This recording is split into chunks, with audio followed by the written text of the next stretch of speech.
Embrace the power of knowledge at Sanskriti University, ranked first in most promising university in engineering and management in India. Visit www.sanskriti. Haryana में विधानसभा चुनाव की सुगबुगाहट तेज हो गई है। ऐसे में सभी राजनीतिक दल हरियाणा विधानसभा चुनाव की तैयारियों में जुटे हुए हैं।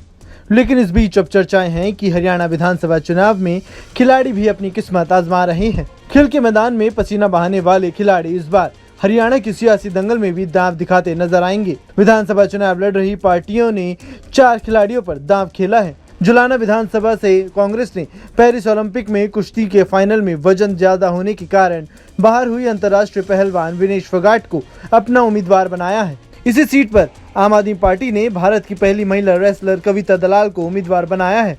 2 पहलवानों को टिकट मिलने के चलते ये सीट प्रदेश की चर्चित सीटों में शुमार हो गई है। बीजेपी ने भारतीय कबड्डी टीम के पूर्व कप्तान दीपक हुड्डा को महम विधानसभा सीट से तो अंतर्राष्ट्रीय स्तर की स्कीट शूटर आरती राव को अटेली विधानसभा सीट से चुनावी मैदान में उतारा है। इस चुनाव में ओलंपिक पदक विजेता बजरंग पुनिया भी विनेश के साथ कांग्रेस में शामिल हुए थे। हालांकि वे चुनाव नहीं लड़ रहे। ये चारों पहली बार सियासत की पिच पर उतरे हैं। 30 साल के दीपक हुड्डा बीजेपी के 90 उम्मीदवारों में और 30 साल के विनेश फोगाट कांग्रेस के सभी उम्मीदवारों में से सबसे ज्यादा युवा हैं। विनेश फोगाट पेरिस ओलंपिक के फाइनल तक पहुंचने वाली देश की पहली महिला पहलवान हैं, जिन्हें 100 ग्राम वजन ज्यादा होने की वजह से फाइनल मैच से पहले अयोग्य घोषित कर दिया गया था। कविता दलाल भारत की पहली महिला WWE रेसलर कविता दलाल सलवार सूट पहनकर रिंग में उतरने की वजह से काफी मशहूर हुई थी। तो वहीं भारतीय कबड्डी टीम के पूर्व कप्तान दीपक हुड्डा साल 2016 के दक्षिण एशियाई खेलों में स्वर्ण पदक जीतने वाले पहले भारतीय टीम के हिस्सा थे। आरती राव अंतर्राष्ट्रीय स्तर की स्कीट शूटर हैं। उन्होंने 4 एशियाई चैंपियनशिप पदक जीते हैं। हरियाणा पैरा स्पोर्ट्स एसोसिएशन के अध्यक्ष भी हैं। आरती केंद्रीय मंत्री राव इंद्रजीत की बेटी है। 2019 विधानसभा चुनाव में बीजेपी ने 3 खिलाड़ियों दंगल गगल बबीता फोगाट, पहलवान योगेश्वर दत्त और भारतीय हॉकी टीम के पूर्व कप्तान संदीप सिंह को टिकट दिया था। विधानसभा चुनाव मैदान में उतारा था।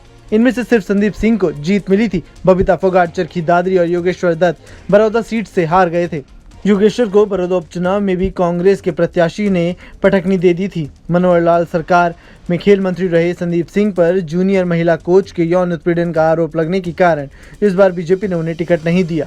अब 2024 के विधानसभा चुनाव में देखना होगा कि कौन सा खिलाड़ी अपनी किस्मत के दांव पर सफल हो पाता है। Bureau report, news nation. Embrace the power of knowledge at Sanskriti University, ranked first in most promising university in engineering and management in India. Visit www.sanskriti. News nation अब व्हाट्सएप पर खबरों के ताजा अपडेट के लिए न्यूज नेशन के इस QR code को स्कैन करें।